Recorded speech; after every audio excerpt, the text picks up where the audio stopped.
How to rinse, sanitize, and prime an Electrofreeze. All right, so here we have a machine that's very low, and we are going to be doing a flavor change. And this is coconut milk that needs to switch to a dairy product, so we have to completely sanitize it out.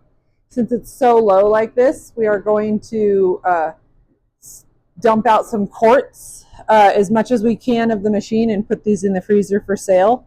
And then we will get to rinsing this machine. Okay, so you want to pull your stick out, and you're going to sanitize this. And you just bring it over to your sink, you rinse it out, and then you will put it in your sanitizer water. And then I like to get a spatula, and with the Electrofreeze machines, they tend to, let me put it on 0.5. They tend to have product that just sits here. It doesn't just gravity feed right into the hole. So I like to feed it as much as I can into the hole with a clean, sanitized spatula, and until I have maximum amount out. In this case, my product started coming out very slowly, and it's still on the freeze cycle. So now I'm going to put it on the wash cycle with the beater on until I can get more of the product out and get it to stop freezing to soften enough to come out. In this case, I was able to pull off 2 quarts. Once I have the quarts pulled, I put a lid on them, label them, and put them in the freezer. Now I fill up a bucket with hot water, and I will pour it into the machine. While I'm waiting for the bucket to fill, I also just drained off more of the product that definitely would not fill a quart cup, and I'm going to discard this. Once I'm done with all of my product, now I turn the beater off until I have water in there. This is the setup I prefer. I like to put the bucket on the top and press it against this lip on the top of the machine, and then I will dump it in. Just like that. Once I have all the water in, then I will put the machine on the clean cycle again, and that gets the beater moving so that I can also clean out the inside. Once I let the hot water sit in here on the clean cycle, I scrub the sides with a brush, just briefly. So I just scrub the sides to make sure that I get all of the residue off, and I do this until the water runs clear. So now I'm going to take my bucket down here, and I'm going to start draining it off. Once I have all of the water drained off, like this, then I will turn off the beater and dump this, refill the bucket, and pour it back in. All right, here's my second bucket of clear water. I also rinse the sides of the bucket before I fill it with clean water so that it stays clear, and I will dump it in again. And the sides are getting cleaner each time. Once the water is in, it'll start bubbling to go into the freezing chamber, and I will once again turn the beater on. And it bubbles like this, and I'll scrub the sides again with the brush. Like this.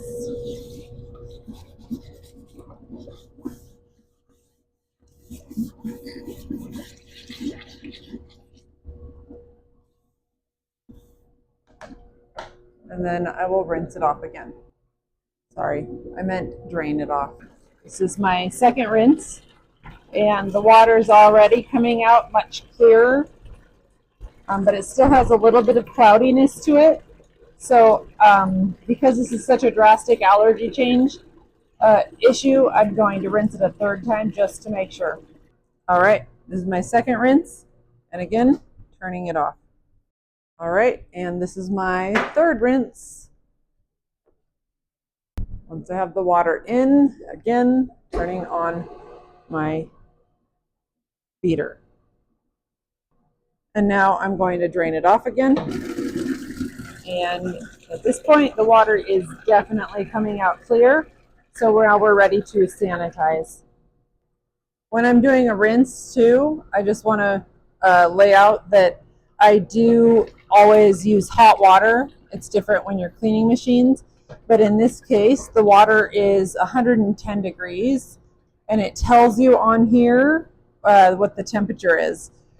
It will blink back and forth, and it said it was 110, but I can't show you right now. So now once you're done rinsing, you turn off your beater, The water is definitely clear, and now we're going to make up our sanitizer water. So now I'm filling up my bucket for sanitizing, and I only want to put about 2 gallons worth. So that's about half of this bucket. Like that amount is about 2 gallons, and you can do 1 scoop of Sterashine per 2 gallons. Okay, this is the Sterashine, and you will get 1 scoop worth, and you will dump it in.